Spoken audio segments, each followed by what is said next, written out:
потому что... Легонечко джебом так зацепил, и вот, даже говорю, дать только момент зарубиться. Попадает в оба, но Андрей плотнее. Смотри, Ричи выигрывает. Бодя насыпает. Ой, как очень хорошо активно. попадает правый. Еще попадает. Сейчас Вот вопрос два истории. Но немного не успевает. Вроде бы казалось, Здравствуйте, меня зовут Рафа. Мое прозвище Митис. На этот поединок у меня есть определенные фишки, но вы их увидите в бою. Противник у меня заменился, поэтому ничего не могу о нем сказать, ничего не знаю.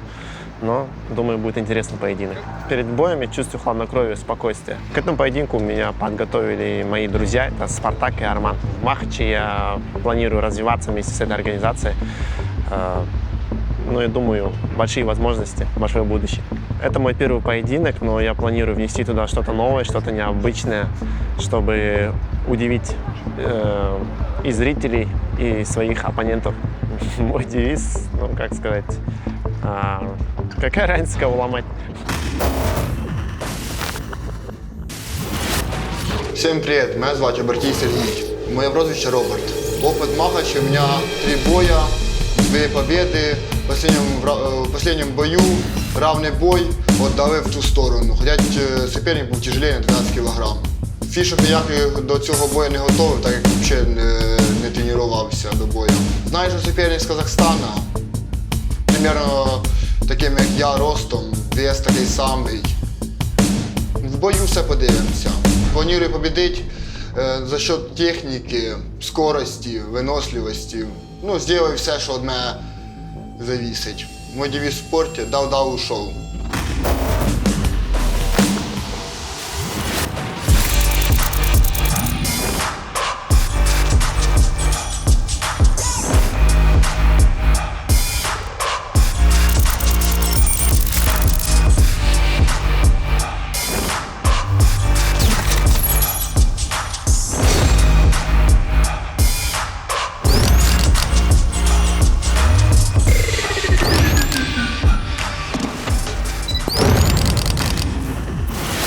И поприветствуем первого бойца, Обертій Сергей по прозвищу Роберт.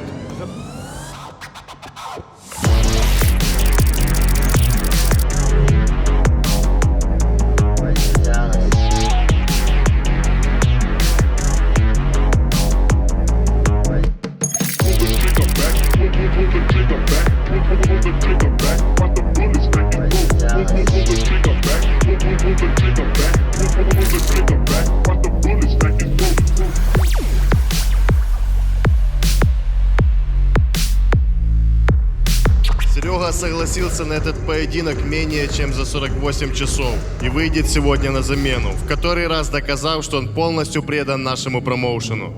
Любитель кровавой рубки, представляет город Переяслав. Его рост 181, вес 74 и ему 24 года. Базовый боксер, занимается боксом около 7 лет. Первый взрослый разряд, финалист Киевской области по боксу. Имеет рекорд 2-1 нашей организации. Давайте его поприветствуем, друзья.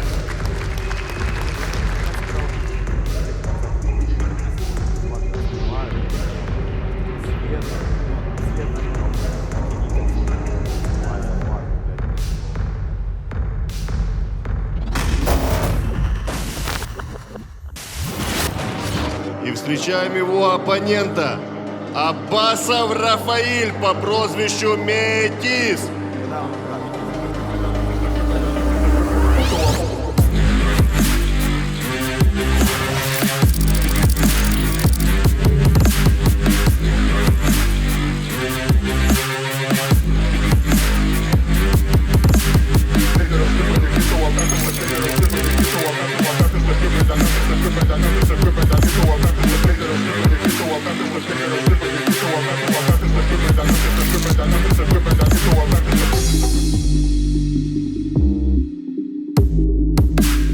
Представитель команды Казахстана, конкретно города Актобе, который за добродушной внешностью скрывает очень серьезный спортивный бэкграунд.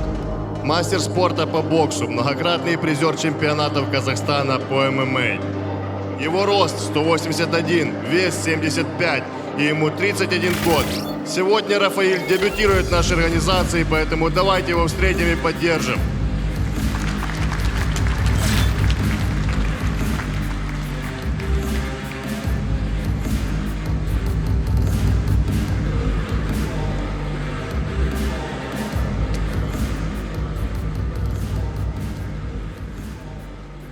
Правила помним. Уж мы команды после команды стоп не работаем. Судьи готовы? Судьи готовы. Первый раунд. Время, бой. Итак, дорогие друзья, в черных тейпах у нас Роберт. Роберт у нас в черных тейпах вышел на коротком обновлении за 2 недели. И дебютант у нас Метис из Казахстана солнечного. Да, сегодня причем казахи неплохо себя все Ох, проявили. смотрите, джебом, конечно, постреливает Роберт сильно и сильно. Вот это да. И пропускает. Такое часто случается в начале боя, когда вот еще не сакцентирован боец. 4. Причем мы видели, как Роберт так спокойно выходил, невозмутимый Выходил, да, он парень. настреливал джебами, но, видишь, Метис со старту выдает двоечку. Такой хедом, конечно, цепляет. Бой. И видим, Роберту дальше надо пытается собраться лететь вперед. Клинч.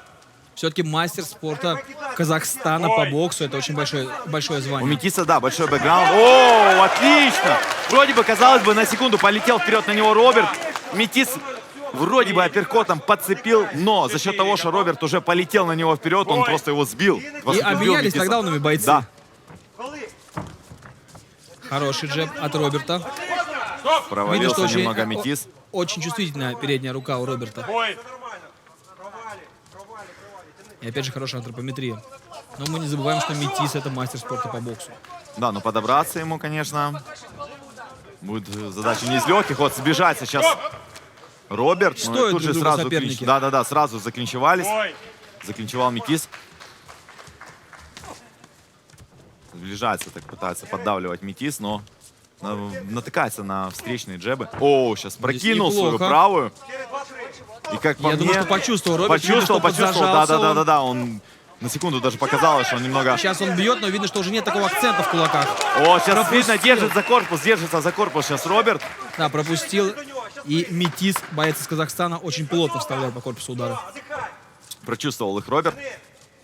И в очередной раз уже от джеба уходит, уклоняется Метис. Прочувствовал всю, так сказать, все то, что ему может Отличный первый предоставить. раунд. Да-да-да. Нокдауна. И даже пока неизвестно, кому отдать, но мне кажется, с небольшим преимуществом Метис его забирает. Забирает, да, ну...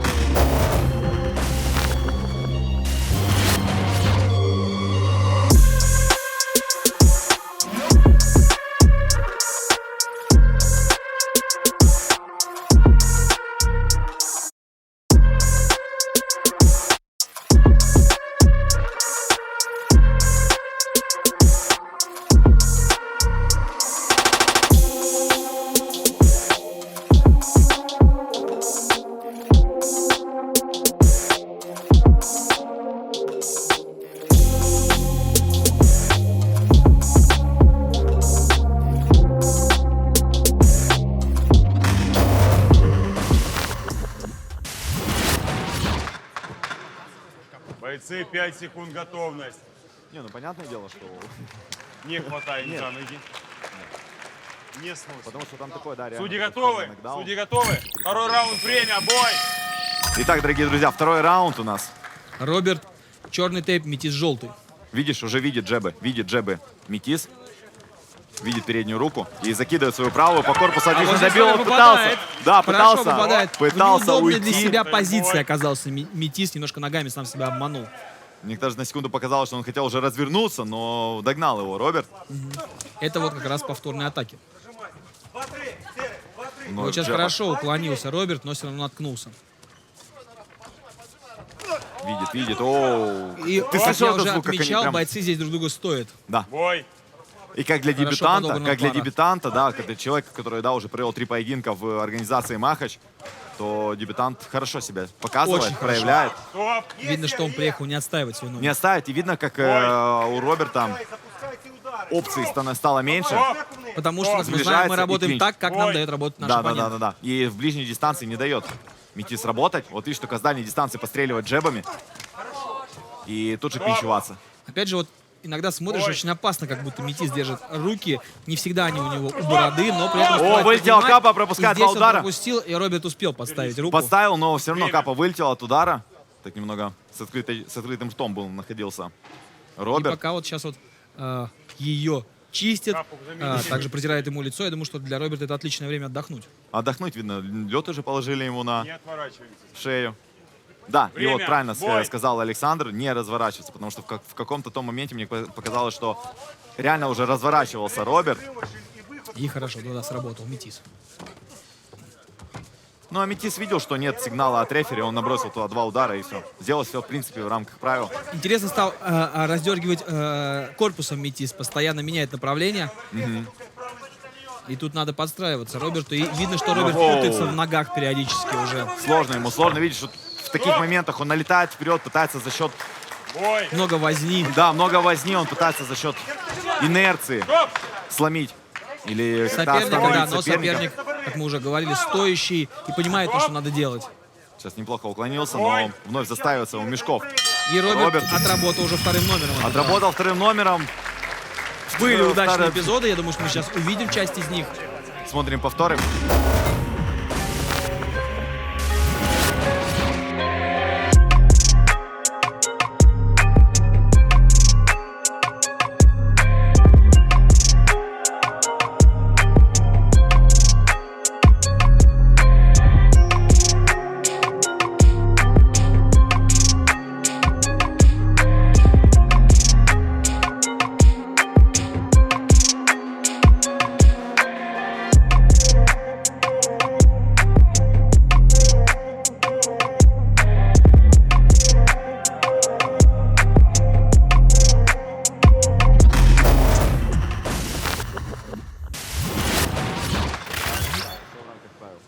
Бойцы, 5 секунд готовность.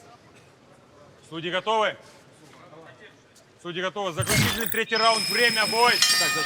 Заключительный раунд, дорогие друзья. Честный бой. Дебютант из Казахстана, Метис. В желтых тейпах и в черных тейпах у нас Роберт. Имеет 3 поединка в Махаче.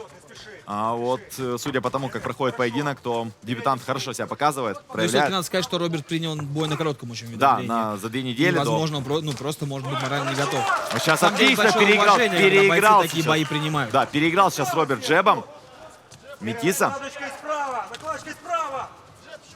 Сейчас уже меньше стал уклоняться от джеба. вот здесь встретил Метис. Да. Но мы помним, как во втором раунде он уходил от джебов Роберта, уклонялся и сближался. Да, и сейчас перестал раздергивать корпусом казах. Бой. Достаточно Вот, открытый нырнул, такой да, боковой, да, но не нырнул. встретил Роберт. У Роберта тоже уже как бы мало сил. Стоп. Но Сложно на стороне ему. Роберта Замечание. опыт в кулачных Бой. боях. Да, в кулачных, да, но вот опыт, мне кажется, все же бэкграунда любительского. Вот сейчас попал Роберт, немного зацепил и тут же заклинчевался, причем, в принципе, мог. Дальше, ну, это за счет того, что он уже все, выдохся. Ему сложно. И ты посмотри, как он сейчас зависает на мешках. Да, и уже опять мы видим клинч. Устали оба бойца. Устали, да, несомненно, устали. но Немножко вот- поактивнее смотрится боец из Казахстана. И вот здесь он И дорабатывает. ты посмотри, клинчи. да, как вот возле мешков он Постоянно дорабатывает. работа по корпусу идет. Вот так и надо было действовать другим оппонентам, которые, да, вот вылетела Вылетел Капа, да. Капа. И все, Всё, уже еле стоит Роберт. Роберт еле стоит. Действительно, очень сложно, Быстрее, быстрее. Видно, что характерный боец. но нереально ему сложно. Хотя, в свою очередь, ты посмотри на Метиса. Заряжен и готов дальше Но продолжать мы же поединок. знаем, что мы больше всего устаем, когда пропускаем удары. Такое ощущение, как будто не успел войти сейчас в бой Роберт, только развернулся, и надо уже работать. Хорошо, сейчас вошел он с джебом. Постреливает, все равно продолжает быть активным своим джебом. Роберт, Да, но вот так вот он его бьет, и достаточно открыта у него голова. я При не понимаю. джебе шага вперед. Да, я не понимаю, почему Опять падает Капа. Метис не добавляет, не подключает свою вторую руку, а работает 800, только И передней работают без рукой, да, Капа шатает. бойцы. И на самом деле, когда Капа падает, это показатель, что бойцу тяжело дышать, и что он выдохнул Есть уже. многие бойцы специально Да, выплевывают но это Капу. зачастую как раз пониженный функционал, Да, либо пониженный. пропустил удар. Да, либо вы пропустили удар.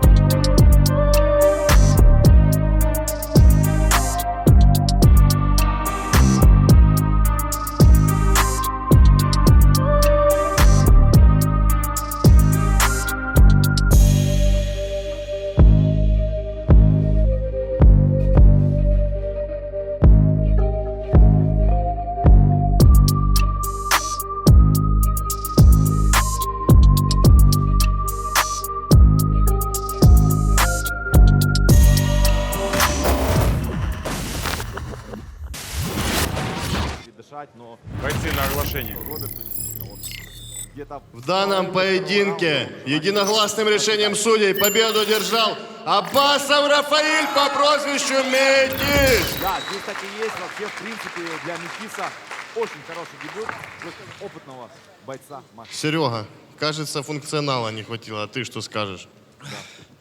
Я після боя з Ткаченком Сані цілий місяць віддихав, нічого не робив. До того моменту, поки мені не написали. Я тоді одну тренування провів у нас з Максом. Раз 4 раунди поработали і все. Тупо місяць віддихав. Що? Мастер спорту, що ж тут? Спасибо вам, що вернуться. Спасибо. Достойный бой, тем не менее, дал Серега. И я думаю, он еще будет себя показывать. Рафаиль с дебютом, один из самых сильных бойцов из команды Казахстана. Твои ощущения? Все прекрасно понимают. Ощущения. Ассаламу алейкум, во-первых, Киев. Мои ощущения, они зашкаливают. Это большая честь участвовать в таком турнире, в такой организации. Спасибо, Андрей. Спасибо всем, хотел сказать, кто меня поддерживал. Моей маме, моему сыну Амирхану, моей команде. Спасибо, братья. Вместе мы сила. Киев!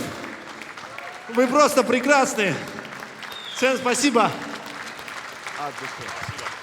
Давайте еще раз поаплодируем бойцам и скажите, заслужили ли бойцы бонус за данный поединок? Однозначно. Не слышу. Да, заслужили. Спасибо большое. Да, сказал. Действительно, такие бои.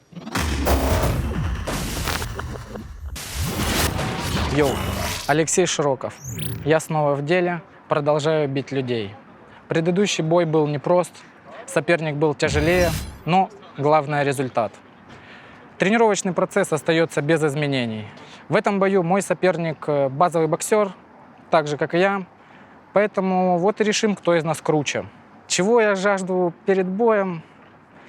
Жажду крови соперника. Обещаю, что это будет техничная драка. Мой девиз – в ринг вступил ногой, все отдай, но выиграй бой. Махач. Привет, меня зовут Евгений Шопен по прозвищу Композитор. Предыдущий бой, бой был быстрый, но соперник был опасный. Вообще ребята у меня были достойные, опасные. И, наверное, только придали мне больше еще уверенности идти дальше. Фишки у меня две, одна правая, другая левая. Противник молодой, опасный, сильный, техничный, интересный. Эмоции только положительные. Страха нет, но мандраж присутствует. Меня к этому поединку готовили друзья. Свое будущее в Махаче вижу без травм. Девиз один – миру мир.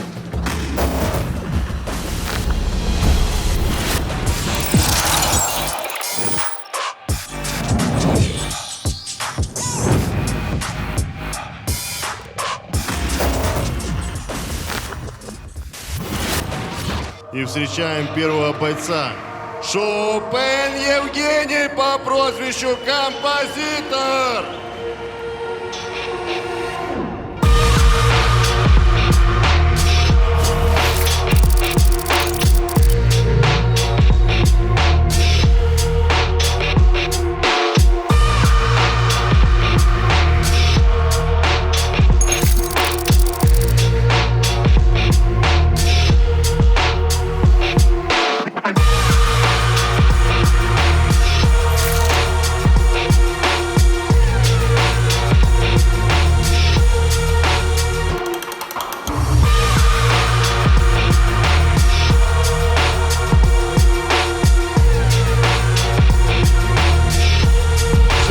Неоднократно доказывал, что цифры и весовые категории не имеют значения, потому что в прошлом своем поединке он нокаутировал своего оппонента, который был на как минимум 10 килограмм тяжелее. Представляет город Остер, его рост 180, вес 77 и ему 38 лет.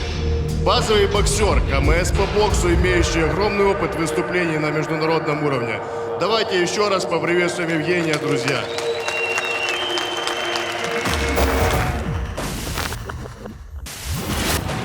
И поприветствуем его оппонента Широков Алексей.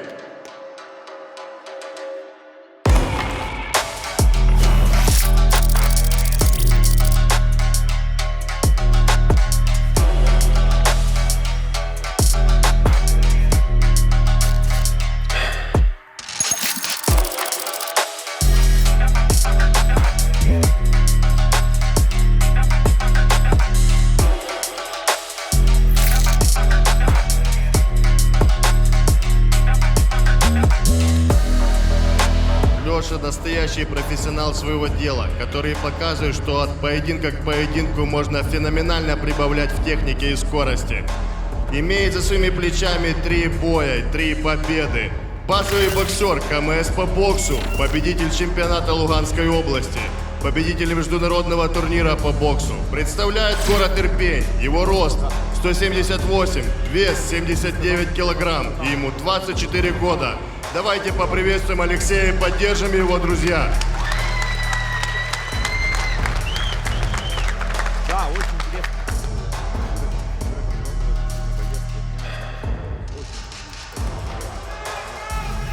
Да, вот прям сложно кого-то выделить. Оба красавчика, оба невероятные. Помним все правила, красивый, честный, кулачный бой. Слушаем команды, после команды стоп не работаем. Судьи готовы? Судьи готовы? Первый раунд, время, бой! И да, бой начался, тут же полетел И вперед. вот тут вот композитор и сразу, поплыл, да. да, назад. Все хорошо. Даже не поплыл, а ступился. Такую прошу небольшую прощения. позицию Да, гарда да, мы да. наблюдали. Да. Бой продолжается так. Как хорошо Качает, раздергивает да. композитор. Качает, Размашистые качает. удары. Ну, Алексей ждет, Вот тоже хорошо сейчас выжидает. Широков попал. Пытается выждать он атаку. Взрослые уже парни. Сейчас Имеет прекрасно спортивное боковыми, прошлое. да.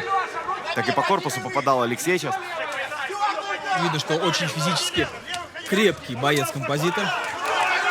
Ну, ты Вытеснен посмотри, такой из как камня. он, да, он просто. И вот тут попадает сейчас Широков.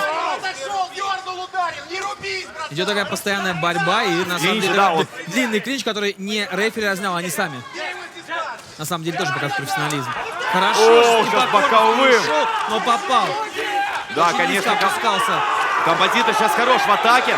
И смотри, зарубились там бойцы. Насовывает он удар. Пытается отвечать ему и Алексей. Да, и вот очень опасно. Широков опускается, может упустить по затылку. Да, согласен. А это мы знаем, что когда пускаешь по затылку или в Ты мозжечок, посмотри, они то просто в быстро лучших падают традициях мексиканцев рубятся просто. Да, такой довольно бокс редко. в телефонной будке.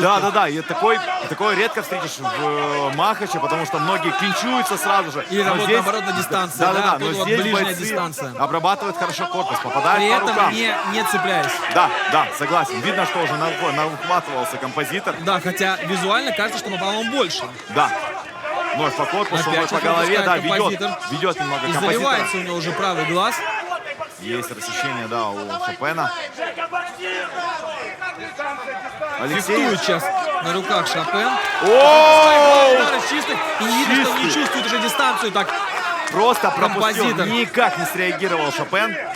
Просто никак. И видно, что под конец раунда ему очень тяжело, сильно много урона он принял в да, этом я раунде. думаю, что этот раунд за Широковым. Именно Однозначно. благодаря концовке.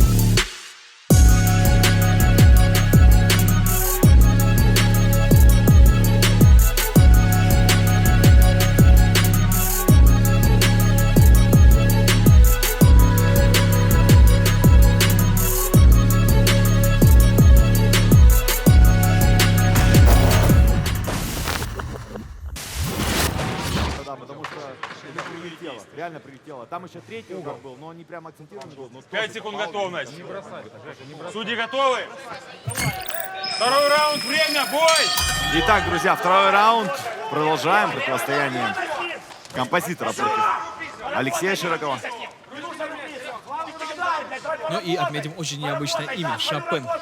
Нет, Шопен это фамилия. Прошу прощения, фамилию. Да, Шопен. фамилия Шопен. Как известный жизненный композитор. Да. Очень легитимно здесь прозвище вместе с этим. Согласен. Запоминающийся. Вот по Хорошо, корпусу сейчас вновь обрабатывает и успевает. отвечает. Смотри, какой боковой слева. Закрыл Да. серию сейчас И композитор. дальше Еще продолжает раз попал. насыпать. Вот сейчас уже Немножко хорош. заигрался Широков в моменте, не поднял правую руку и пропустил Да, на и начал выходе. пропускать. И вот здесь начал, конечно, А вот здесь, я думаю, два что- удара лишних были. Что момент такой гроди сейчас был у композитора. Немного развернул его в том эпизоде Алексей на мешки. Только посмотри, как ровно идут бойцы. Ох, конечно, головами столкнулись И при этом немного. успевает постоянно Широков вставлять свои удары по корпусу. Если композитор охотится за головой, то это бьет такие четкие боксерские кресты. Правый сбоку, левый по корпусу и наоборот. Согласен. Сейчас оттесняет так немного, пытается оттеснить от себя. Хорошо сейчас. И подключил даже плечо в моменте Плечо, сейчас. да. Но еще раз повторюсь, плечо здесь запрещено. Но разрешен бэкфист. Бэкфист разрешен, да. Тяжело, очень тяжело Шопену, невероятно просто. А вот Алексей может хорошо себя проявить. О, еще тут Пропускает даже двойку. И не чувствует он сейчас оппонента. Вообще не На успел среагировать. морально-волевых идет сейчас Широков, прошу прощения, композитор вперед. Да. Но и видно, что функционально немножко подпросил сам Алексей Широков. Но я тебе хочу сказать, что у композитора уже под конец раунда было все плохо в плане того, что И видно, что он сильно много переламывает, пропускал. потихоньку переламывает он этот раунд. Да, корпус, голова. Постоянно, ребята, Не всегда Меняет находится этажи. композитор в удобной для себя позиции, но получается у него забирать их периодические эпизоды. Пока такой достаточно близкий бой. согласен. Второй раунд особенно близкий. Если там в первом раунде, конечно, Алексей там настреливал, в этом раунде Видно, как Широков периодически пытается зацепиться за переднюю руку оппонента, чтобы убрать ее и вставить свой правый прямой или правый кросс.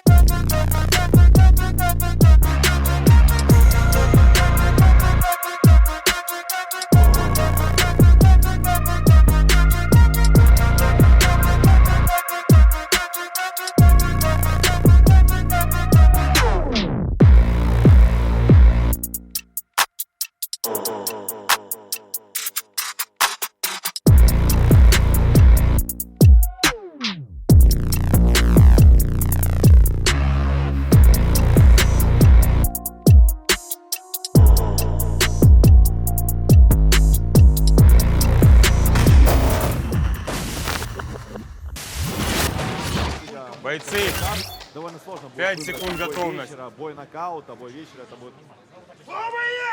Да. Судьи готовы? Судьи готовы? Да. Алексей Владимирович, Третий раунд, дорогие друзья. заключительный третий раунд, время, бой! Второй раунд ноздря в ноздрю шли ребята. Видно, что и Алексея есть урон. И, да, конечно, нахватался композитор. И вот вновь на выходе он пропускает. Достаточно Сблизился, открыто он да, сейчас сблизился, находится но на и вот оппонента. сразу же Вот пропускает. такую вот защиту он удары, периодически использует в стиле Йоли Фрейзера Ромеро, да. периодически. Или Йоли Ромеро, Да, да, да. тоже отличный пример. Смотри, дальше продолжает и пропускает. Сейчас повело Шопена. И дальше туда продолжает накидывать Смотри, Алексей. успевает он защититься от нескольких ударов, но все равно часто Как-то, попадает. смотри, пытается отвечать даже Шопен. Пытается отвечать. И стоит отметить, что удары Шопена даже в состоянии гроги наносит большой Да. урон. Соперник останавливается, пропуская. Я думаю, что, смотри, продолжает наносить эти боковые Это падают. просто воля, это Воу. только волевые. Да, согласен. Толкнул немного, конечно, Алексей оступился. И сейчас Шопен. вроде как Широкову нужно просто держаться О, на дистанции. смотри, но он сейчас- входит в эту рубку и периодически еще и пропускает. Немного так зацепил передним боковым перед этим Алексей, композитора. Тяжело, обоим бойцам невероятно тяжело, видимо, и... Очень много гематом на лице композитора. Да, нахватался он. О, ну и концовочку у нас пытаются выдать ребята, конечно, насыпает Сейчас Алексей. забирает эпизод Широков. Бесщадно расстреливает так по защите и сквозь защиту Я попадает думаю, все сейчас удары. уже такой момент боя, когда все это чувствительно. И Очень, да, защита. чуть-чуть. Да, в принципе, кстати, и даже перекрываться просто ладонями, руками, с открытыми руками не получается. Да, потому здесь что спасает больше ноги. Да, всё, просто на лицо Шопена жалко смотреть. Пропускался Просто он очень месиво. сильно. Да. И все равно стоит, идет до конца. Он опасен, да, просто Последние последние секунды. секунды, да. Вот Очень легкий на хорош ногах, в атаке. кажется, Широков. И как набрасывает удары, видит дистанцию, он видит те удары, которые будет наносить Шопен, отклонился от них и дальше продолжает наносить свои удары. Ну так немножко на отпуск уже бьет Шопен. И да, конец этого прекрасного поединка. Отличный, Да. я бы сказал. Прям вот первый, второй раунд, прям вот хайлайт Закатил, сплошнейший. да. Весь бой можно Да. выразить на хайлайт, я согласен.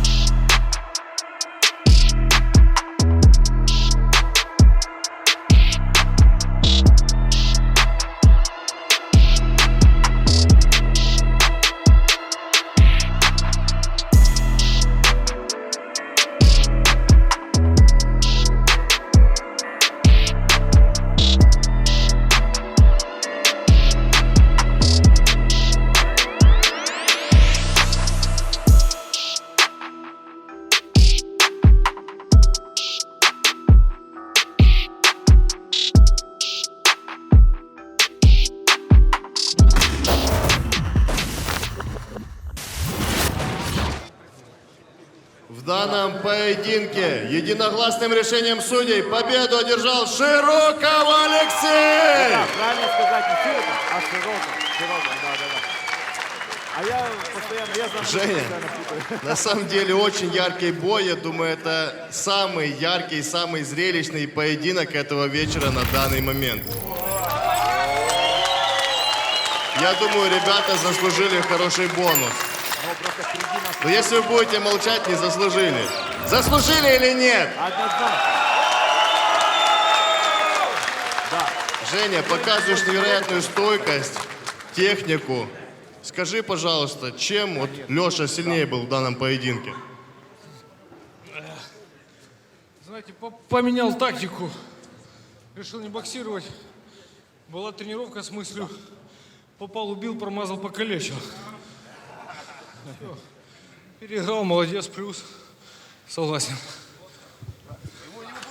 Скорейшего восстановления еще покажет себя. Понял. Травма, кресты, порванность, это все. Мелочь вообще. Мелочь. Я знал, куда я шел. Я знал, где я багдирусь. Тем более ответственный такой день. Хороший бой, приехала группа поддержки хорошая, Кривой Рог. Я земляки мои. В общем, всем поклон, Андрюх, тебе в первую очередь. Спасибо тебе. Мы ждем еще бои Жени на Махаче. Леша, проходишь далее в Гран-при, поздравляю с победой. Самый тяжелый твой бой на Махаче? Бой тяжелый, сопернику большое уважение. Ему 38 колов, он выходит биться против молодых ребят. Пожалуйста, поаплодируйте. Но сегодня я был лучше, поэтому такие дела. По поводу тяжести скажу, что бой с Водяхой из-за большой разницы в весе я не мог наносить дамаг. Здесь мы в одном, по крайней мере, я чувствовал, что я попадал. Но бой один из самых тяжелых. Сопернику спасибо. Спасибо организации за возможность. Спасибо моей команде большое. Каждый выполняет свою задачу. Поэтому ждите меня дальше, ребята, я прохожу. Спасибо, Леш. Давайте еще раз поаплодируем бойцам. Самый яркий бой на данный момент этого вечера, друзья.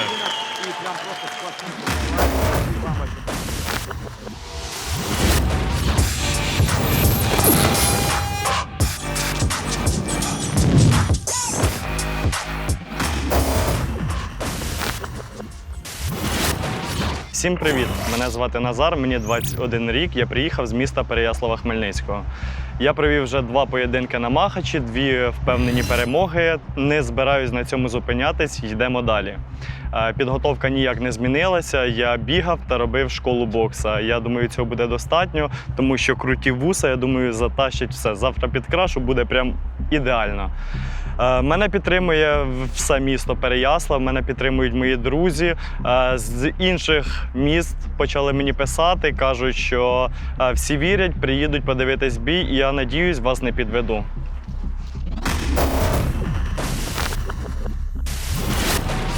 Всем привет, меня зовут Олег Казакевич, я из города Олежки, Херсонская область. Предыдущий опыт Махача составляет 3 победы и 1 поражение. Большой опыт мне принес мой крайний поединок, где мы устроили хорошую зарубу с Амирбеком. В бою я больше люблю импровизировать, нежели строить планы на бой. Мой противник Чикатило. Могу сказать, что у него хорошая классическая двойка. Я надеюсь, меня она обойдет стороной, и он в меня не попадет в нее. Эмоции на самом деле спокойные, на удивление. Я считаю, что это опыт повлиял, так как я провел уже 4 боя. Готовил меня Володар Вячеслав, мой тренер, мой наставник. К сожалению, он уехал за границу и в последнее время не мог меня готовить. Но также повлияли травмы. Я долгое время после боя не мог заниматься. В принципе, это не помешает мне одержать очередную победу. Будущее я, так сказать, не вижу, но есть определенные цели. Например, как добыть победу на Гран-при. И, надеюсь, заберу пояс в этой организации, в своей весовой. И пусть сила нашего духа победит слабость нашей плоти.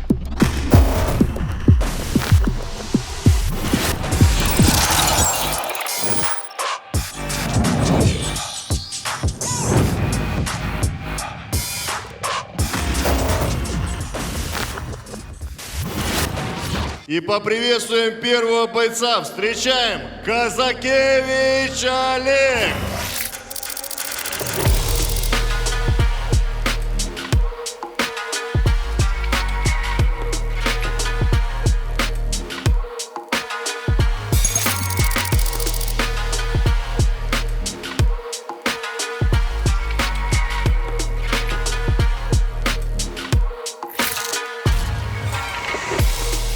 Настоящий рекордсмен нашей организации, который принял участие в 4 из 5 турниров Махача, который выходил на поединки со сломанной рукой и встречной в другой руке. Казакевич Олег, представитель города Херсон. Его рост 178, вес 69,4 и ему 21 год. Базовый боец ММА, КМС по казацкому двобою. Имеет рекорд нашей организации 3-1. Давайте его встретим и поприветствуем, друзья!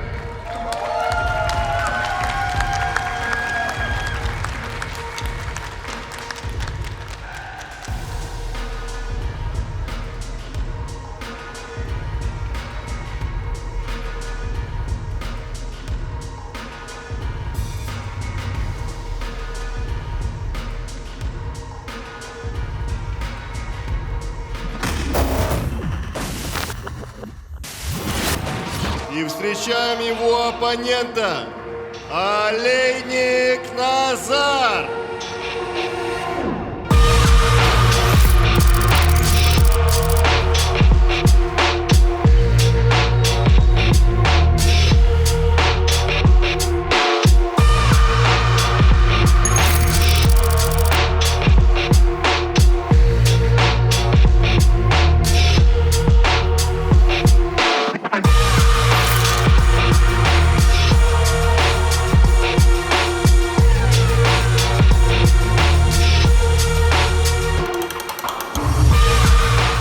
Который полюбился публике за техничную манеру ведения боя и свой эпатажный вид.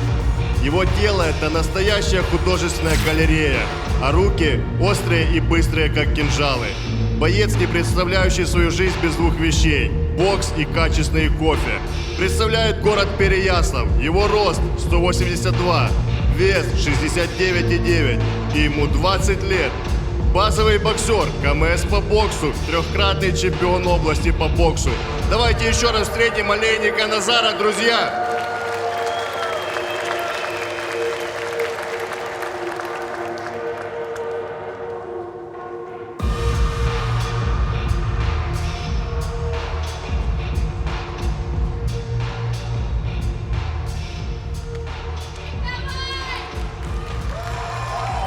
Парни. Дорогие друзья, нас ждет очень интереснейшее противостояние. Казакевич Олег, самый опытный боец Махача, который сегодня проведет свой 5-й поединок. И это Первый раунд, время, активная бой! серия поединков, но противостоять ему будет сегодня Назар с Переяслава в желтых тейпах. И да, как ты правильно тогда отмечал, как кошка играется своей передней рукой. Да, работает очень хорошо. Да, Назар. Держит невероятно дистанцию, видишь, техничный. он сразу поставил дистанцию. Обозначил, так сказать, дистанцию. И вот Олегу, конечно, сейчас пока вторым номером пытается Но отрабатывать. Олег хорошо работает, видишь, взрывно, ушел, взорвался, идет вперед. И но смотри, здесь как провал, красиво здесь провал, уклонился да. Назар. Да. Назар хорошо чувствует дистанцию, как и, в принципе, многие бойцы. Потому что есть опыт. Но Назара выделили давно за красивую технику. Вот. Действительно, эталонная, можно сказать, техника такая бокса, классического любительского бокса. Но это... О, попал! Двоечка. Попал. Я тебе скажу, даже уклоняясь, он зацепил где-то вот в области виска. Виска, да. Правой рукой. На повторе мы это увидим. 7. Пока нокдаун. 8 руки подними. Точно, он Бой! точно пробил. Назар, несомненно, точно пробил. И вновь пробивает. Работа в корпус, работа... И теперь поменял этажи, да, и теперь переключился на та же голову. двоечка. Слушай, ну вот пока Олегу, ну, очень сложно, невероятно сложно, потому что, в принципе, он ничего не нанес, а ему уже отчитывают второй нокдаун. И посмотри, Назар продолжает поддавливать. Если Олег не изменит свою тактику. Тактику, да, вот смотри, как жестко пробивает и еще пытается насыпать удары, спасается в клинче сейчас у нас. Олег, но пропускает удар на выходе из клинча. И Правый, и здесь четкие попадания в Четкий. голову. Но немножко... Есть время восстановиться у Олега. Пока отчитывают ему нокдаун, но это третий нокдаун за раунд. Третий нокдаун за раунд. Очень сложно, но... Стал третий нокдаун за раунд. Третий нокдаун за раунд по правилам, дорогие друзья. Это досрочная победа соперника. Ну, прошу прощения, Назара.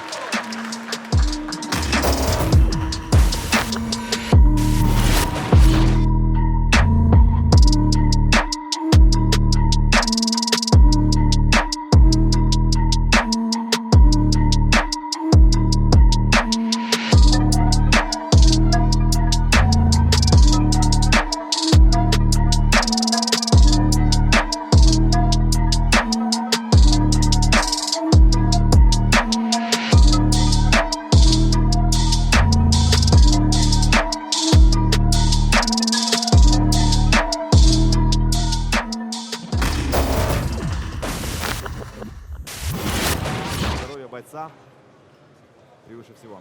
В данном поединке техническим нокаутом победу одержал Олейник Назар. Олейник Назар. Правило 3 нокаутов, точнее нокдаунов в первом раунде, друзья. Так бы мог быть похожий сценарий, как со Львом в первом поединке Олега. Олеж, не расстраивайся.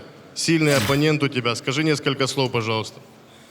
Что сказать? Сейчас большое спасибо, кто меня верил, поддерживал, моим друзьям, которые приехали сюда, потратили свое время на меня. Спасибо большое моему отцу, тренеру. Всем большое спасибо. Давайте поддержим Олега. Талантливый молодой парень. Он еще подерется, покажет себя. Ему важна ваша поддержка, друзья. Именно такие бойцы делают для вас Махач. При любом раскладе он уходит на поединки. И с травмами. Олейник Назар. Самый щирый парень нашей организации. Как тебе твой поединок? И скажи, пожалуйста, есть ли у тебя волнение? Ты уже не первый раз дерешься. Вот такое большое мероприятие, Дворец спорта, отличается от рядового нашого івента? Всім привіт! Хочу сказати дякую, що ви підтримуєте. Дякую, дякую, дякую. Спочатку відповім на запитання Андрія, потім скажу все, що хотів сам. Звісно, волнення просто вище криші. Ну, по-другому ніяк. Я говорив на прес-конференції, що кожен боїться. Перепрошую, Олег, ну він тоді сказав, що не боїться, але є спортивне волнення всіх.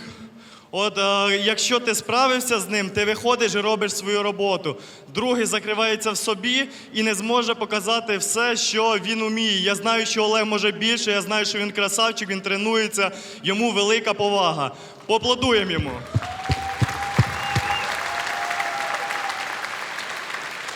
А тепер хочу сказати дякую всім, хто мене підтримує. Дякую, велике-велике дякую місту Переяслав-Хмельницький.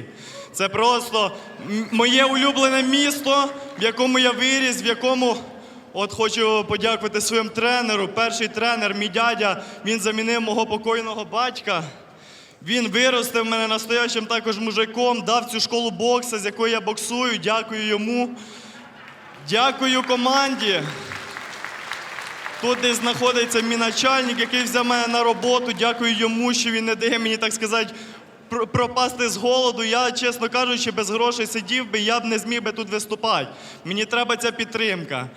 Я дякую людині, яка відгукнулась на мій пост в Інстаграмі. Один чоловік відповів, каже, я не можу стати твоїм спонсором, але скинь, будь ласка, номер карти. Він скинув мені гроші на вітаміни. Дуже дякую йому за те, що він мені допоміг.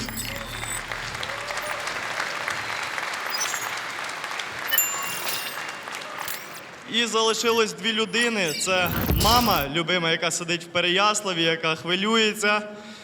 Мамі привіт передаю. І моя кохана дівчина, яка завжди підтримує, яка завжди каже, щоб я просто кайфував, нема різниці, виграв, програв, щоб просто отримав задоволення.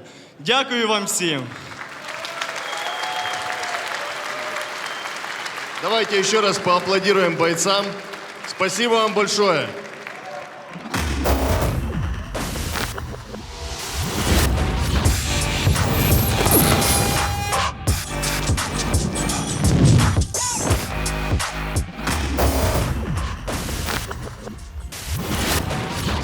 Всем привет, я Леонид, я приехал из Одессы.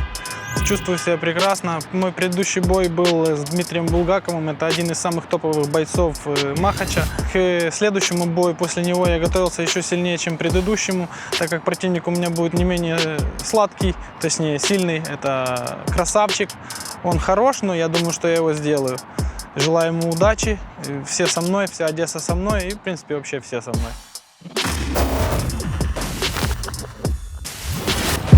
Привет, меня зовут Данил, у меня прозвище Красавчик. Опыт у меня довольно положительный, 3 боя, 3 победы.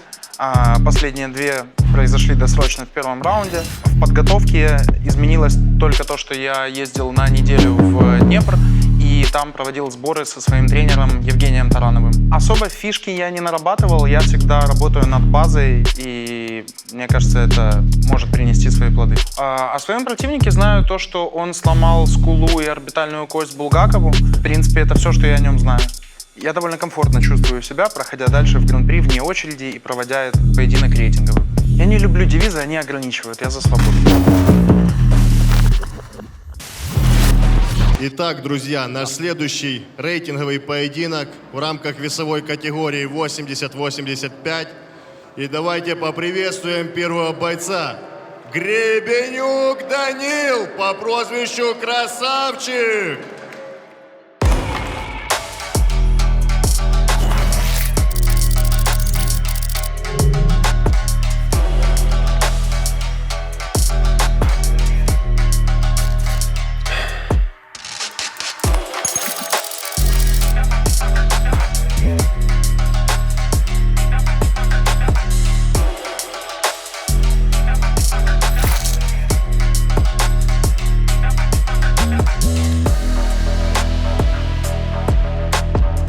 Я думаю, по прозвищу вы уже догадались, что это самый красивый боец нашей организации.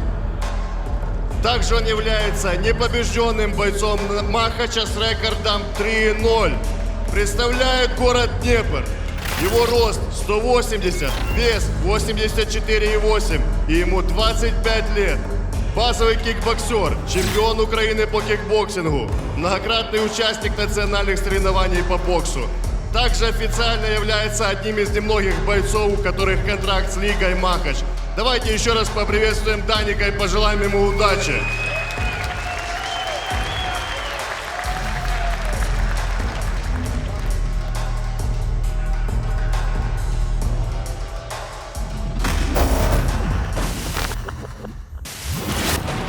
И поприветствуем его оппонента Заборин Леонид.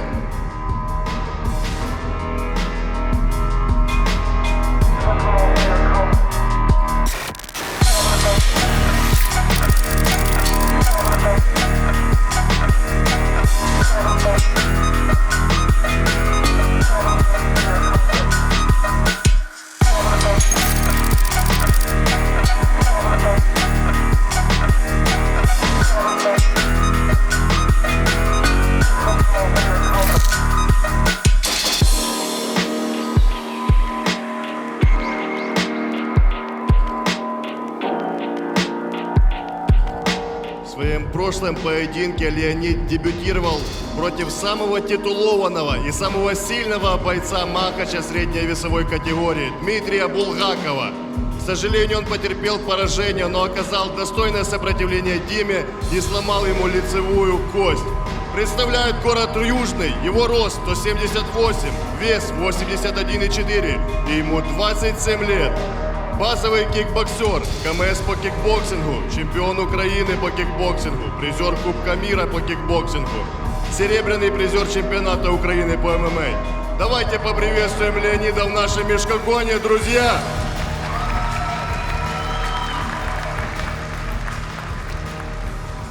Бойцы, красивый, честный, кулачный бой. Слушаем мои команды, после команды стоп не работаем. Ready? Итак, Паш, Ready? довольно интересный поединок. Первый раунд, время, бой! Но каких?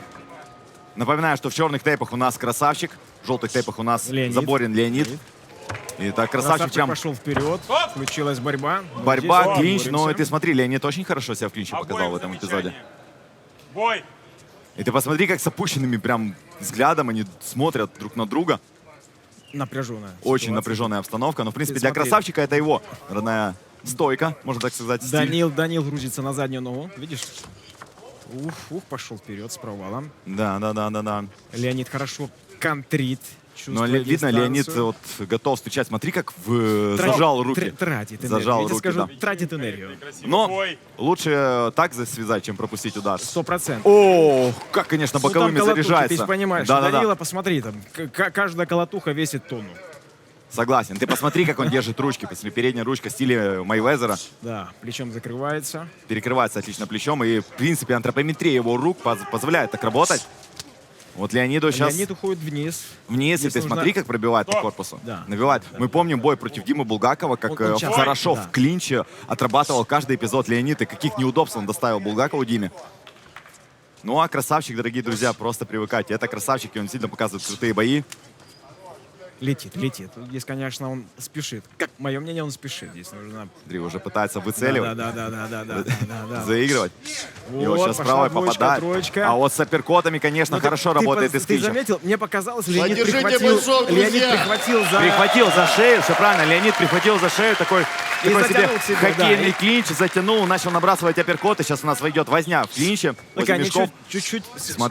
Смотри, как набрасывает, пытается выбраться из клинча оба бойца. Вроде бы, знаешь, как инициатива переходит к одному, то к другому. И вот из клинча вроде бы казается, один хочет выбраться, второй набрасывает. Потом Заметь, меняется вот инициатива. эти удары незаметные, Да, но очень чувствительные. они Очень чувствительные сбивают по корпусу, дыхание, сбивают дыхание, да, все верно. Это махач, это клинч. Здесь клинч совсем...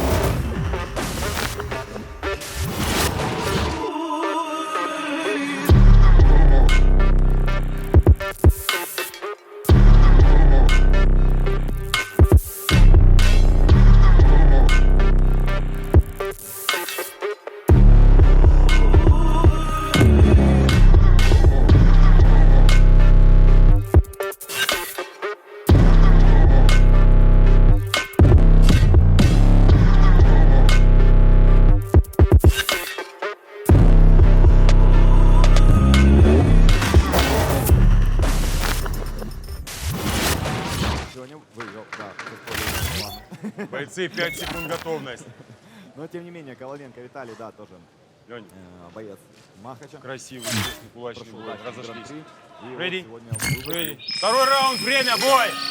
Итак, второй раунд противостояния красавчика против Ваня Леонида. работает в своем темпе, своей технике, снова накидывается. Да, и вот этот передний боковой на скачке просто сумасшедший. Ну, Как Леонид, он туда ну вкладывается. смотри, Леонид уже привыкает, он просто подныривает.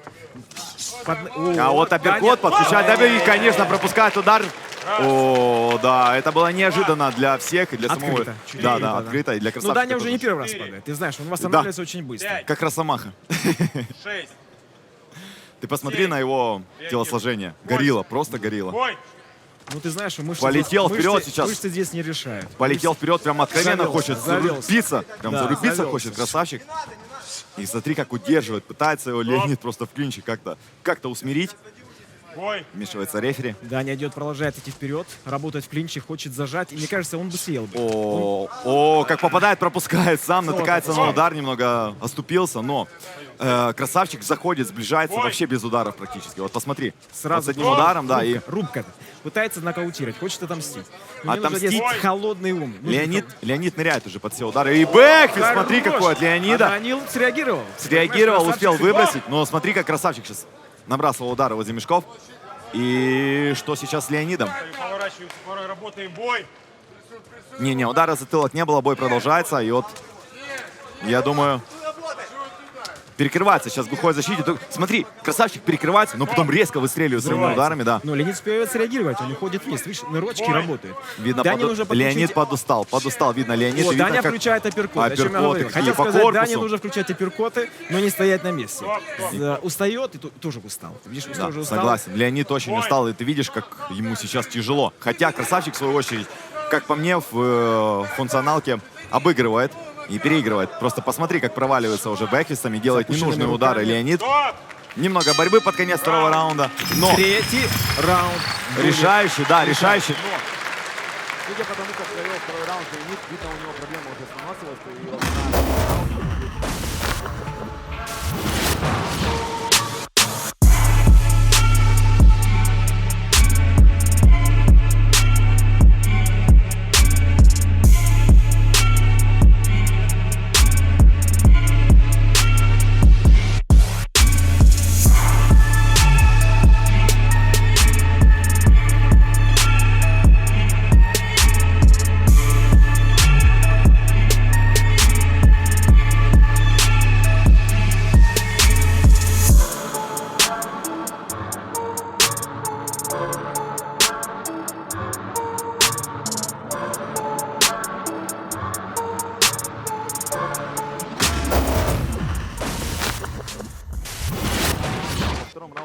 Бойцы, 5 секунд готовность. Даня свежее, К обоим просьба. Клинчуем, пожалуйста, корректно. Ready. Заключительный третий раунд, время, бой! Так, ну что, ребята, смотрим. Самое интересное, заключительный третий раунд данного противостояния. Красавчика против Леонида. Начинает раздергивать. И уже откровенно играется, сейчас красавчик. Работал слева. Вот это правильная работа. Не надо спешить. Ну, это мое мнение. Я тебе хочу сказать, это привычный красавчик, которого мы всегда привыкли видеть. Ты заметил, начал включать апперкоты, потому что Леонид часто ныряет. Ныряет он, по сути. Вот сейчас хорошими ударами зашел. Давит, Да, зажимает. ты посмотри, он за счет физики пытается его переломить в клинче. Ты посмотри, там мясо сколько. Да. Что он ест? Мне кажется, мясо сырое есть. Хороший в корпус, ты видел? Да, как сместил этаж, поменял этажи и тут же перевел на голову. Выносливость. Что значит выносливость в поединке? Да, согласен. Видишь, вроде бы Леонид хорошо себя показал в первом раунде, но просел по функционалке и уже... Ну и видно, вот сейчас видно, что и красавчику тяжело.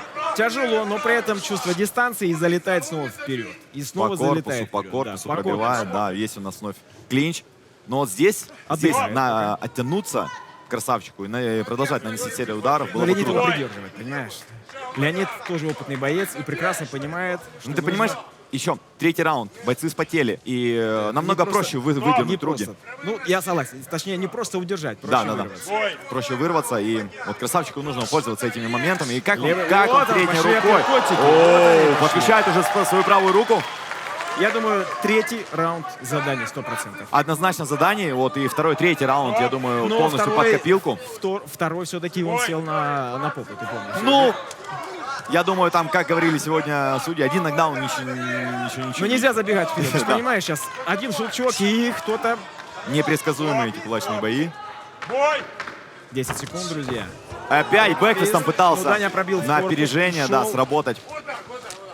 Не получилось, а вот такое, Тычок небольшой. И да, под конец, конечно, завершающую точку ставит именно красавчик в этом противостоянии. Интересно будет послушать, на самом деле,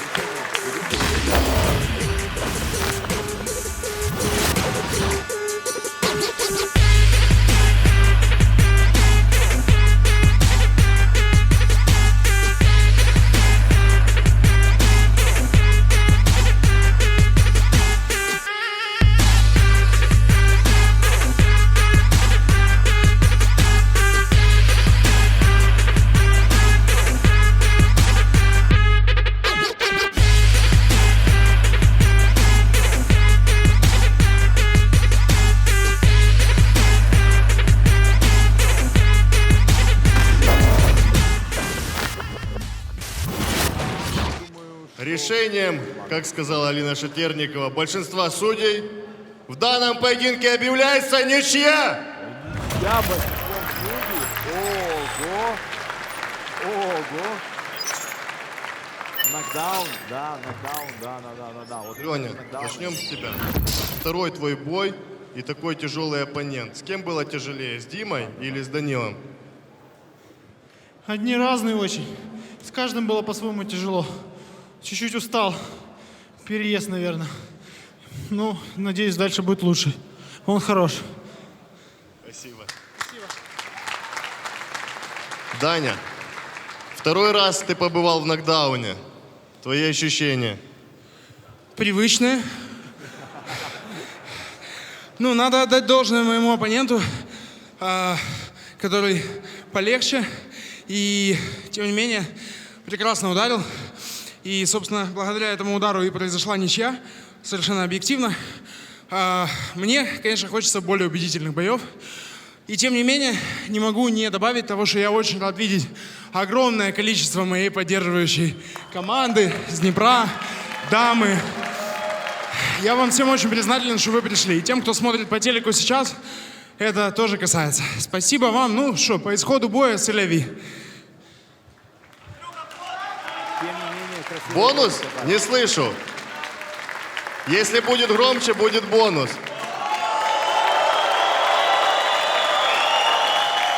Заслужили, ребята, бонус. Спасибо вам, друзья. Хороший поединок, хорошая поддержка. Да, ничья в этом поединке. Добрый день, меня зовут Кожурин Владислав. Я из города Днепр. Подготовка к бою прошла средние, особо не готовился. Помогали готовиться друзья. Ну, в основном, как бы с друзьями сам. Ничего такого особенного. Сопернику пожелаю только здоровья. Девизов в спорте нет. Как повезет, как сложится бой, поэтому... Привет, меня зовут Даншин Ярослав, город Первомайск. Были как победы, так и поражения. В тренировках ничего не менял. Как тренировался, так и тренируюсь. Подготавливаюсь к боям с друзьями на площадке, можно сказать, на улице. Мое хладнокровное поведение в межсезонье связано с тем, что я провел достаточно много боев в ринге. О своем противнике ничего не скажу, потому что я его даже не видел, и понятия не имею, кто это. И, в принципе, это не важно. Девиза в спорте у меня нету, но есть одна поговорка, которая мне очень нравится. Спортсменом можешь ты не быть, но человеком быть обязан. Все, всем спасибо, приятного просмотра. Первая тяжелая весовая категория сейчас вас ждет в рамках рейтингового поединка 85-90 килограмм. И давайте поприветствуем первого бойца. Встречаем Даншин Ярослав!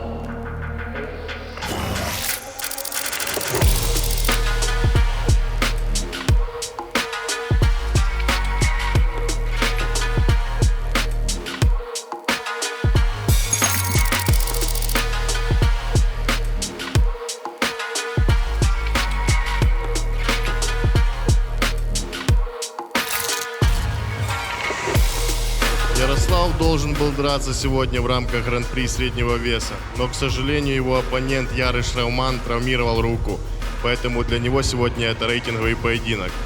Два своих последних поединка в 1.32 и 1.16 гран-при он закончил досрочно, не проведя в ринге и 2 минут. Настоящий гигант с ростом 197 сантиметров, который способен расстреливать на дистанции любого своего оппонента. Представляет город Первомайск. Его вес 88,8 и ему 24 года. Базовый боксер, мастер спорта по боксу со стажем более 10 лет. 4 поединка за плечами, с которых 3 победы, 1 поражение. Давайте еще раз поприветствуем Ярослава Даншина, друзья.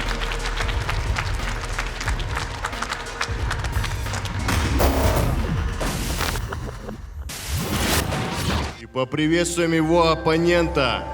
Кожурин Владислав!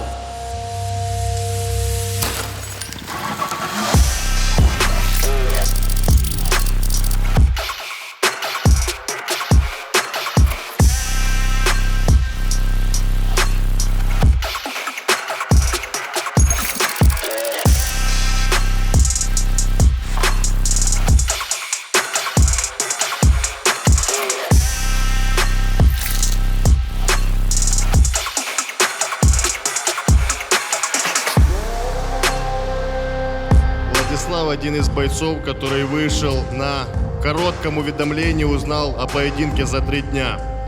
Боец, который прошел очень суровую школу жизни, для которого бои это далеко не развлечение, а умение, которое может сохранить жизнь. Настоящий воин, который владеет не только кулаками, а также крупнокалиберным оружием. Представляет город Днепр, его рост 185, вес 85 и ему 32 года. Базовый кикбоксер, МСМК по кикбоксингу, серебряный призер чемпионата мира по кикбоксингу, призер чемпионата Украины по кикбоксингу. Сегодня дебютирует в нашей организации, поэтому давайте его поприветствуем. Ну что ж, коротко, правильно, наш любимый, да, слушаем мои команды, не выполняем. После команды стоп не работаем. Судьи готовы? Противостоять ему будет Судьи готовы? Первый раунд. Время. Бой. Бэкграунда, особенно в кикбоксинге.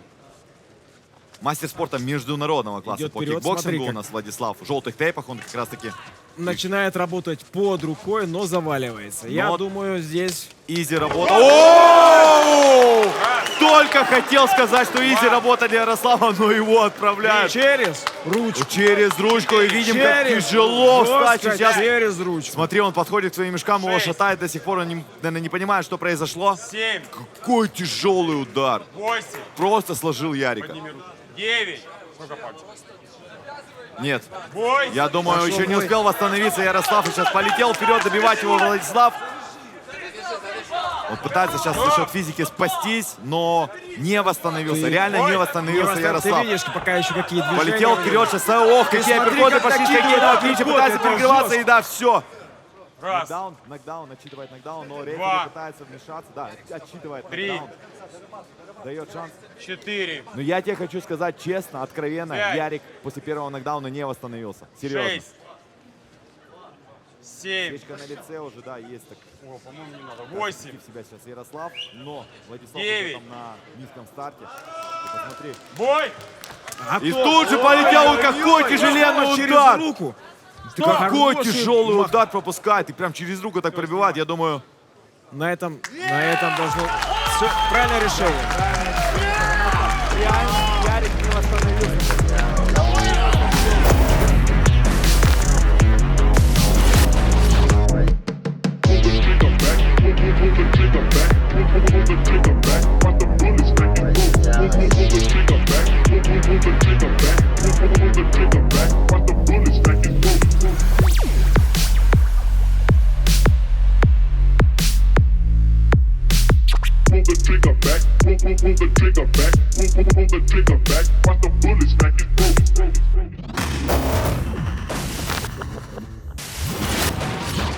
Итак, друзья, в данном поединке на первой минуте, 27 секунде, в первом раунде победу нокаутом одержал Кожурин Владислав! Вот так дебют, вот так дебютант. Очень сильный дебют. Определенно самый тяжелый бой у Ярослава на Махаче. Не первый раз дерется. Ярослав, как себя чувствуешь? Всем привет.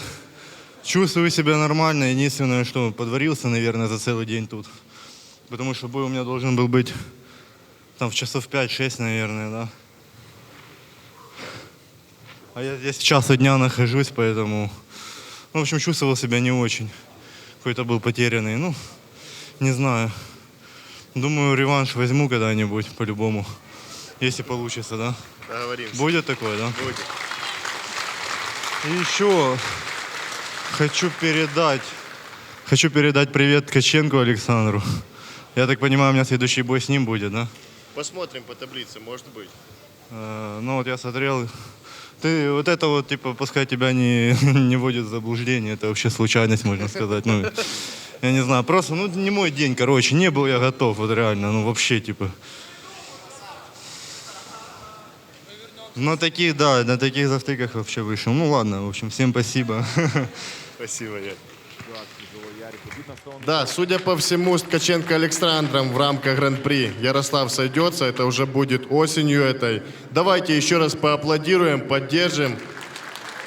После нокдауна, видите, тяжело бойцам отходить в тяжелой весовой категории. Там уже удары посерьезней.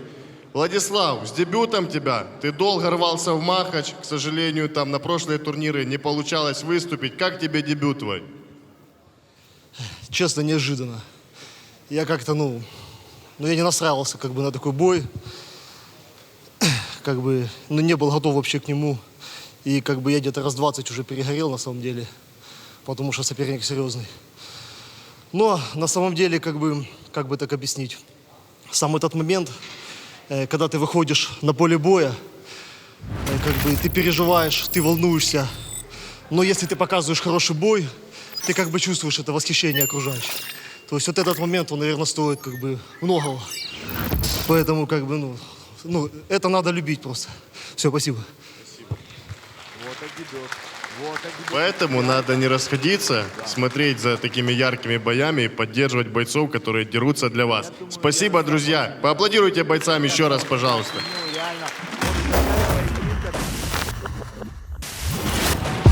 Здравствуйте, я Дубовенко Назар. Приехал из города Бородянка. Подготовка к бою прошла хорошо. Тренером был Атаманчук Виталий и Касян Дима.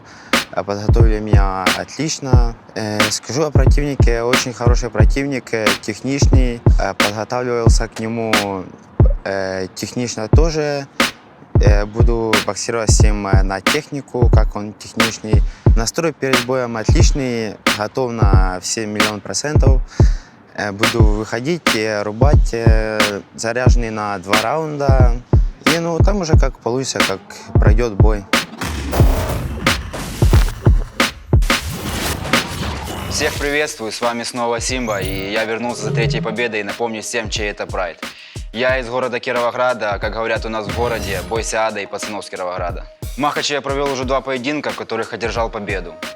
Подготовка не поменялась, я продолжаю подготовку в лагере Сенченко Вячеслава Владимировича. Фишек на поединок не готовил, план на бой прост, левой кидаешь, правой будку прикрываешь. Противник в этот раз у меня боксер, поэтому я думаю, что мы покажем интересный бой, и больше ни у кого не будет возникать вопросов, что у меня слабые соперники. Что до будущего, то я буду чемпиком. Обидно только, что кулака у меня 2, а будка у соперника 1. Мой девиз – быть воином, жить вечно. И встречаем уже известного вам бойца Симбаба Игорь по прозвищу Симба.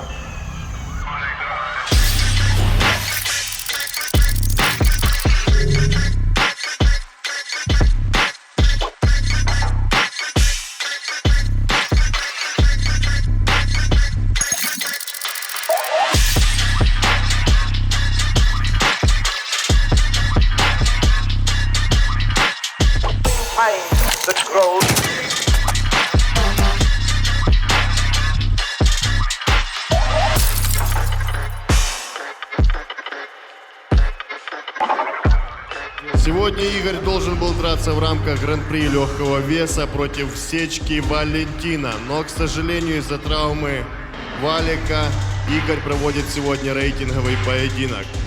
Представляет город Киев. Его рост 180 и вес 69,9. Ему 22 года. Базовый боксер, КМС по боксу. Имеет за своими плечами 2 поединка в Махаче. Против скандального уже известного вам бойца Вовы Пижона и Боднарчука Сергея, в котором показал свой технический прогресс. Давайте еще раз поприветствуем Игоря, друзья!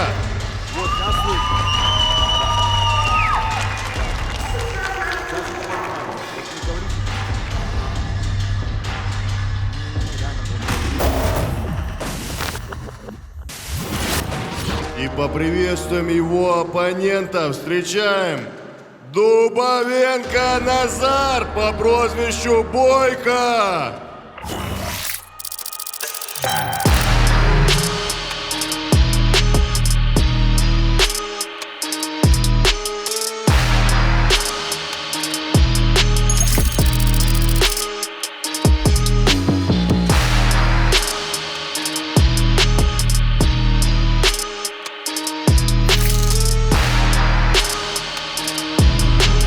Очень молодой, но целеустремленный боец, для которого спорт совсем не хобби, а важнейшая часть жизни. Покинул Украину для развития своих боксерских навыков, но вернулся специально для того, чтобы продемонстрировать их в родной стране. Профессиональный боксер с рекордом 6-2. Его рост 174, вес 69,5 и ему 20 лет. Представляет поселок городского типа Бородянка.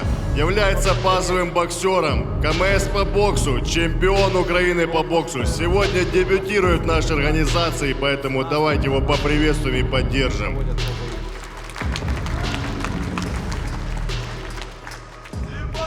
Да, Симба, который же многим знаком.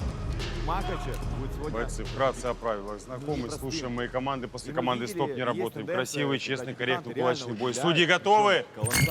Первый раунд, время, бой! Профессиональный боксер, как говорится, рыба в воде. Ты посмотри, как он двигается. Он сразу видно, когда профессионал двигается. Выцеливает, ты, ох. По корпусу вновь пробивает. Он Да, Симба пониже, пытается. поэтому пробивает корпус. Тем более... Симба пытается выцеливать голову. Через ручку, да, перекидывает через ручку, подавливает. Вот здесь хорошо себя... Да, здесь... Симба как всегда жалит, понимаешь, он жалит очень хорошо. Но оппонент... Смотри, пробивает. Довольно-таки хороший. Ох, неплохо идет так зарубились вперед, бойцы. Идет вперед. И хорошо Через встречает ручку его Симба. пытается закинуть. Симба встречает его. Да, хорошо себя дебютант проявляет. Агрессивно, уверенно. Посмотри. И идет. постоянно атакует корпус. Постоянно Но атакует Симба корпус. сейчас уже начинает потихонечку привыкать к нему. Я думаю, Лишь что... на отходе. 1-3 назад. Я думаю, Бойко сейчас будет менять этажи. Прикормил он немного по корпусу. И будем ожидать от него перехода на верхний этаж. Так, грамотная работа, но я думаю, что Симба готов. Вот сейчас хорошо, да. Симба Хорошо хорошо встретил, работает. все видит Симба. Тем более, для его роста, это, конечно, комплекция... Идеально. Да. Сухой. Он просто сухой, руки длинные, работа на отходе, на дальней дистанции. И как хорошо, Работает готов апперкотики, встречать да. постоянно. Вот эти передний, боковой, как он боковыми работает, как он... Да, вот Бойко, в свою очередь, он заныривает, застаивается в глухой защите и как раз туда Пытается набрасывает догнать. удары. Да. Ты посмотри, 3-2 удара, ну как и должно быть. И одиночными против Симбы ничего не сделаешь. Конечно, да. Немного так сейчас вскользь прошел Да. по подбородку Симбы удар. И заканчивается у нас первый раунд. И хорош Симба в атаке, конечно, по... О, оступился немного. Оступился Бойко. Оступился Бойко, но... Бойко хорош, вот реально хорош. Да, хорош, но ты посмотри, как Симба под конец уже начал там. Хороший эпизод он сделал.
Бойцы, 5 секунд готовность. Я заметил, Симба никогда Судьи не меняется готовы? в глазах.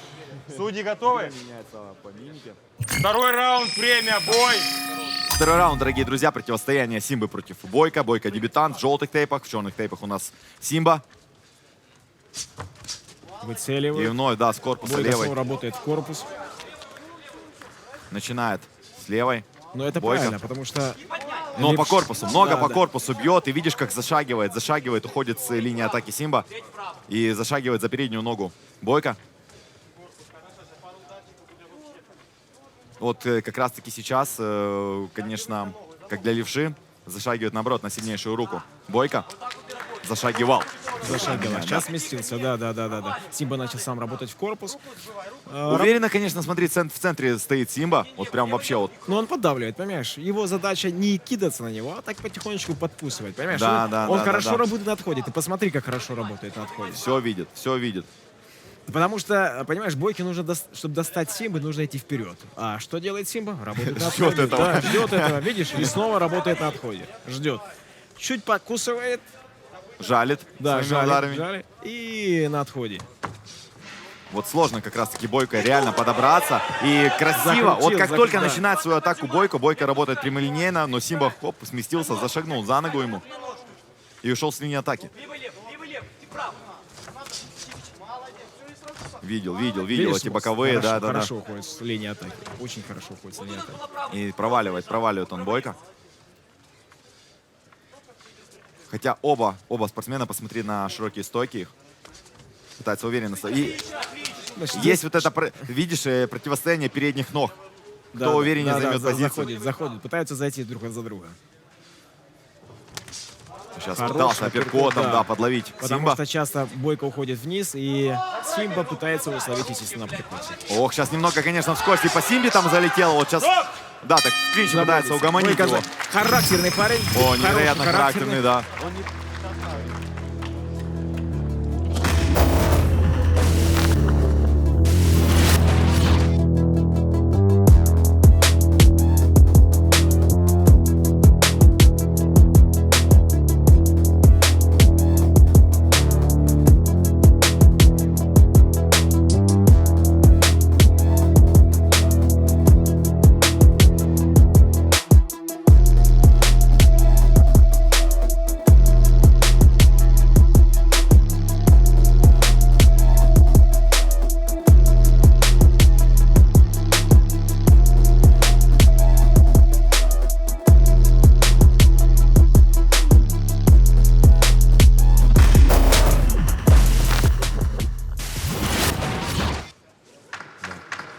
главное, вот да, самое главное, потому что есть бойцы, Бойцы, которые 5 секунд за счет готовность. физики хотят переломить. Судьи вперед, готовы? как танки, но как Судьи только готовы? Давайте момент поддержим замечания, бойцов, всё, друзья. Яркий бой, хорошая техника, отличная скорость у бойцов.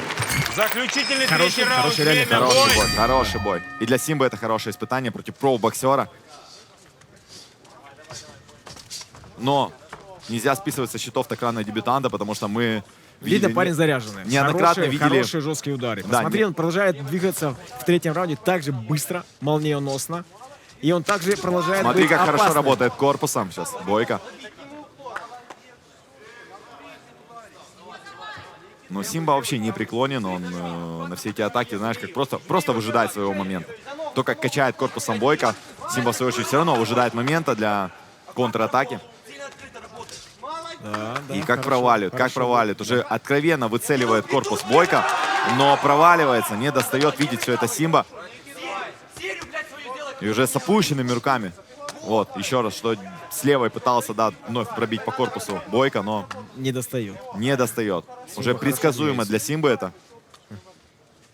Да, друзья. О, сейчас обоюдочка. обоюдно, да. И Симба не ожидал, что залетит такой удар, но успел среагировать. Вот она, двоечка. Для того, чтобы догнать, нужно работать 2-3 удара. Бойко немного не достает своей левой рукой по голове Симбы. Если даже доходят удары, то какие-то вскользь больше залетают. Ему больше встать фронтально перед Симбой и рубиться, наносить свои боковые удары. Но Симба этого не дает. Не, вообще не дает. Понятное дело, что, видишь, он тут же клинчует, одной рукой прихватил. Ну, здесь бы, конечно, работа клинча не помешала бы, как у Дениса Беринчика. Да, стоит отметить, конечно, великолепную работу. Ну, я думаю, после поединка Дениса Беринчика все запишутся к Толе Шпанарскому. Вновь по корпусу пытается работать Бойко. И ты видел, сбивает переднюю руку и через руку Хорошая пробить. работа. Необычная, И нестандартная. вновь печень. Ты посмотри, как пошел вперед, рубиться. да. Но сколько раз он попал по 2 удара было точно по печени в исполнении Бойко. Хороший поединок. Это реально хороший поединок. Да, однозначно. Мне понравился. И как для дебютанта Очень Бойко хорошо себя показал.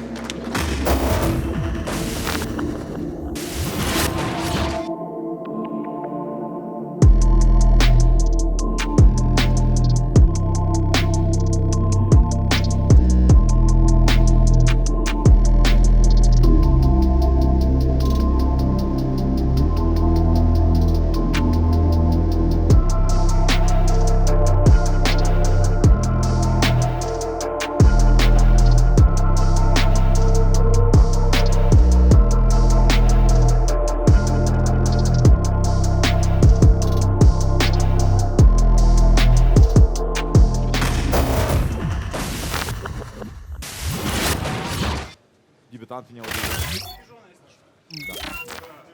В данном поединке единогласным решением судей победу одержал Симбаба Игорь по прозвищу Симба! Поздравляем Симбу! Очередной поединок, очередное испытание у него в Махаче и против про-боксера. Я бы хотел выразить благодарность Назару.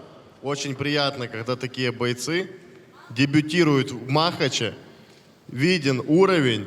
Реально видно, что человек из бокса профессионального, при том, что ростом ниже, но как он доставал, как двигался. Давайте поаплодируем Назару. Я думаю, все вы захотите увидеть его еще в Махаче. Назар, спасибо тебе большое. Скажи, как тебе разница между боксом и кулаками? Ну, в боксе. Да.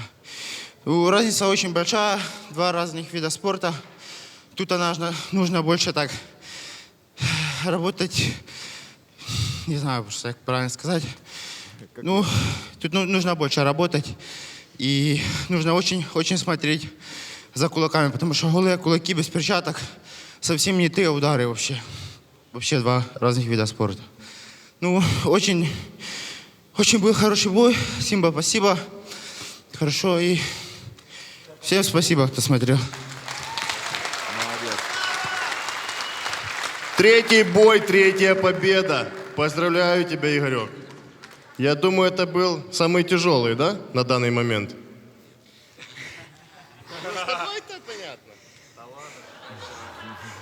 На самом деле, пока что, правда, самый сильный соперник из тех, что мне попадались. Ну, Я на месте не стою. Понемножку развиваемся, спасибо тренеру. Что не буду много ничего говорить. Еще будет много боев. В финале Гран-при скажу. Уверен, что выиграю Гран-при. Я пришел только за этим. Спасибо всем за поддержку. Большое спасибо, реально. Очень чувствуется, когда люди помогают. Появляется второе дыхание, сразу рубишься. Все. Всем спасибо, спасибо организации, спасибо друзьям, спасибо родителям. Ну что ж, поздравляем Симбу Савича с очередной победой, но да, третья победа. Но Еще хотел бы сказать, Симба, если ты не против, хотел бы с тобой взять матч-реванш. Еще раз.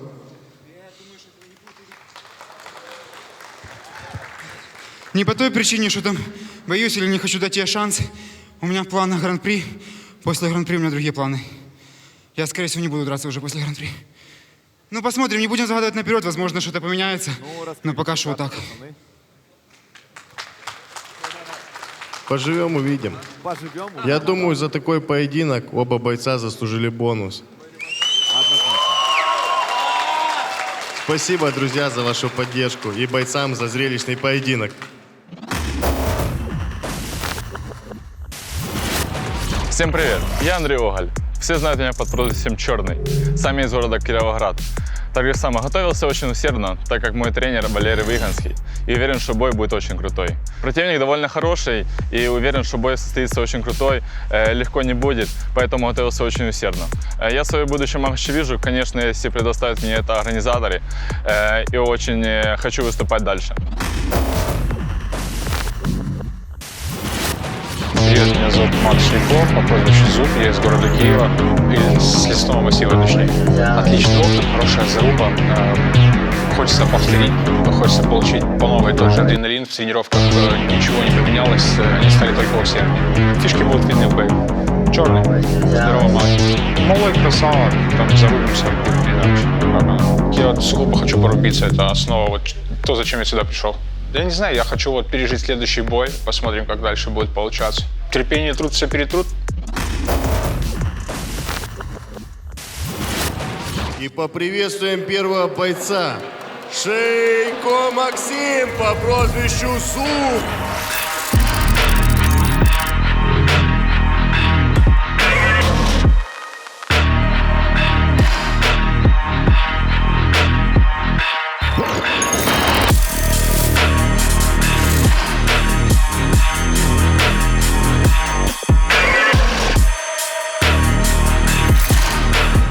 Верьте в Махач. Человек, который придумал эту легендарную фразу, повторю еще раз, как-то Максим сказал, вы верите в Бога, верьте в Махач. Вечно заряженный, мощный и очень напористый Шейко Максим представляет город Киев. Рост 184, вес 95,6 и ему 29 лет. Представитель уличного стиля и околофутбольных разборок. Занимался карате, панкратионом, тайским боксом и боксом. В нашей организации уже дрался и одержал победу над Огородничуком Игорем по прозвищу Повар нокаутом. Давайте еще раз его поприветствуем. Шейко Максим по прозвищу Зуб.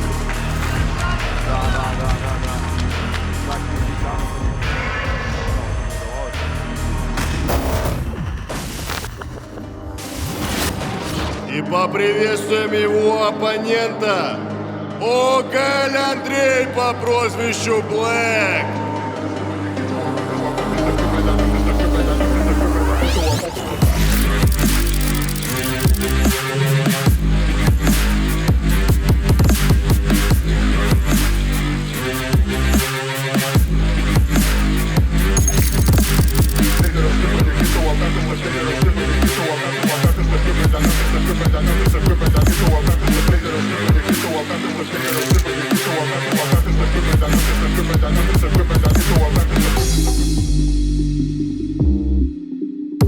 В своем дебютном поединке смог одолеть одного из фаворитов тяжелого веса Рупайла Ростислава по прозвищу Танос. Представляет город Крапивницкий. Его рост 195, вес 97 и ему 20 лет.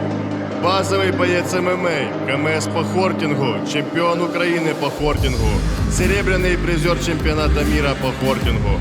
Давайте еще раз поприветствуем Андрея.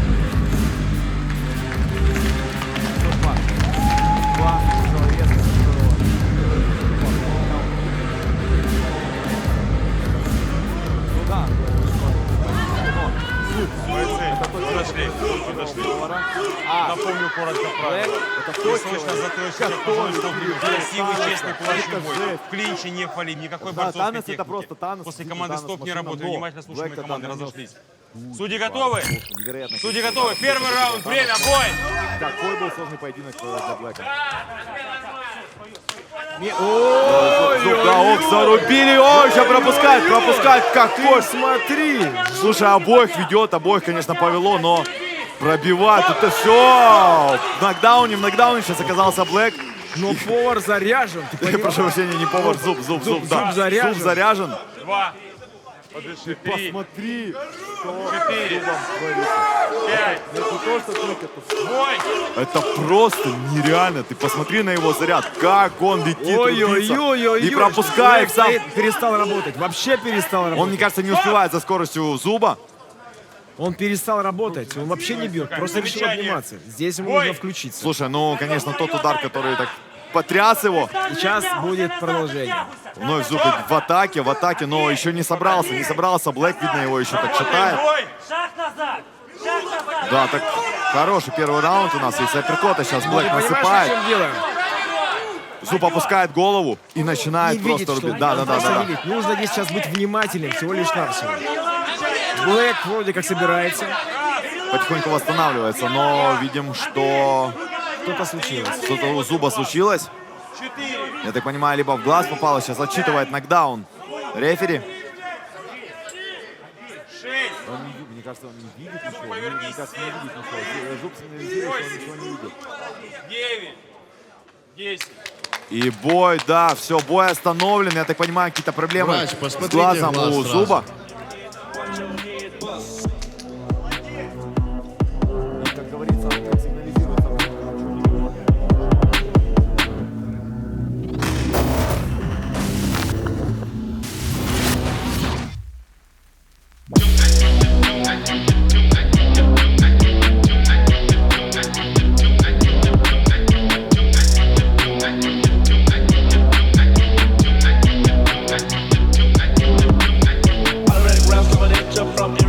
Watch your head bust. Automatic rounds coming at you from every end. Watch your head bust.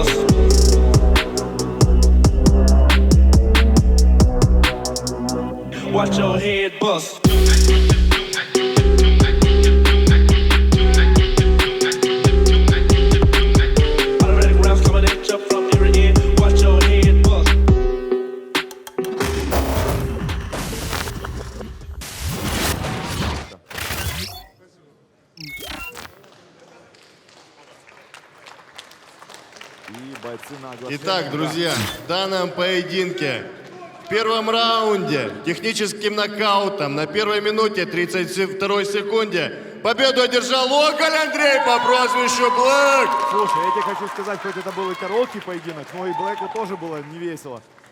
Я думаю, это незаконченный поединок. Что-то напоминает поединок Тохи Радько и Красавчика. Макс, что с глазом твоим? Ну я, вот это его прикол, это его фишка. Это его фишка, он хорошо так тиканул. И я понимаю, что я плыву, короче, не вижу глазом, вообще ни хрена, один глаз только рабочий. Ну, блин, хорош, пацан красава. Фу, ну я переваншнулся. Давай, верьте в Бога. Просто. Вы верите в Бога? Верьте в мать! Верьте по-настоящему!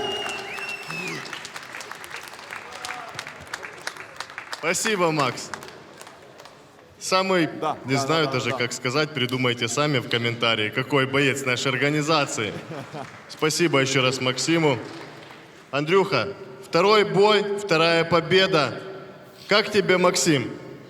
Хороший боец, но слишком быстро как-то прошел бой, так что толком и не понял вообще происходящего. Думал, хотя бы раунда 2 мы будем биться, а так вообще все круто. Все понравилось, спасибо. Кстати, возможно, ребята сойдутся в рамках Гран-при, и будет у них как раз реванш. Давайте еще раз этих тяжеловесов поприветствуем, поддержим и поаплодируем. Спасибо, друзья. В хорошем плане.